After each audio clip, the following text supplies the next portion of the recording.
Assalamualaikum warahmatullahi wabarakatuh.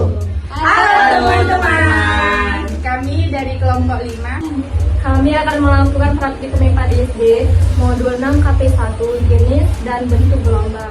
Tujuan praktikum ini adalah mengamati bentuk dan jenis gelombang transversal dan gelombang longitudinal. Alat dan bahan yang kami gunakan yaitu selingki, kabel listrik, dan karet gelang. Gelombang transversal adalah gelombang yang arah getarnya tegak lurus terhadap arah rambatnya.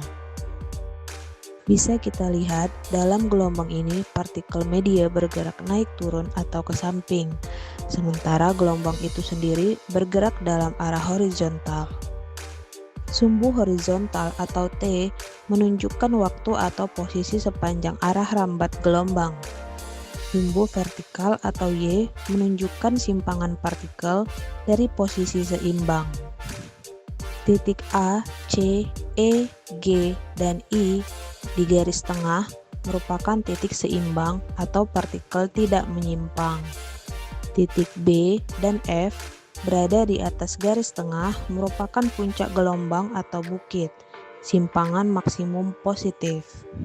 Titik D dan H berada di bawah garis tengah merupakan lembah gelombang yang berarti simpangan maksimum negatif.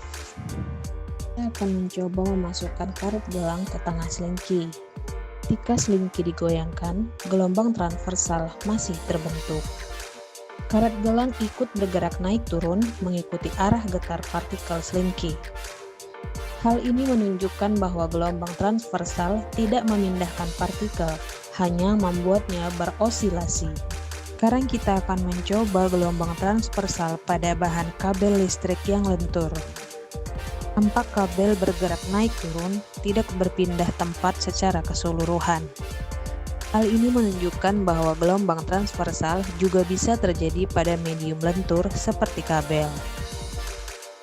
Gelombang longitudinal adalah gelombang di mana arah getaran partikel medium sejajar dengan arah rambat gelombang.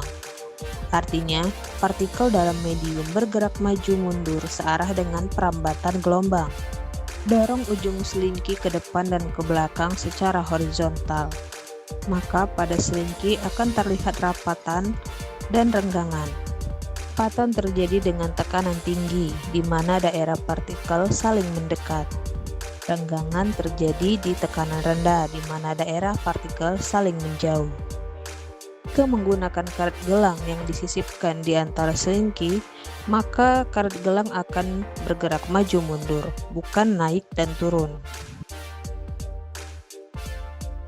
Jika menggunakan kabel listrik, gelombang longitudinal tidak terlihat jelas seperti menggunakan selingki.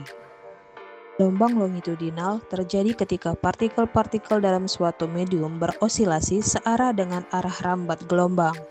Tidak seperti gelombang transversal yang membentuk puncak dan lembah, gelombang longitudinal membentuk rapatan dan renggangan.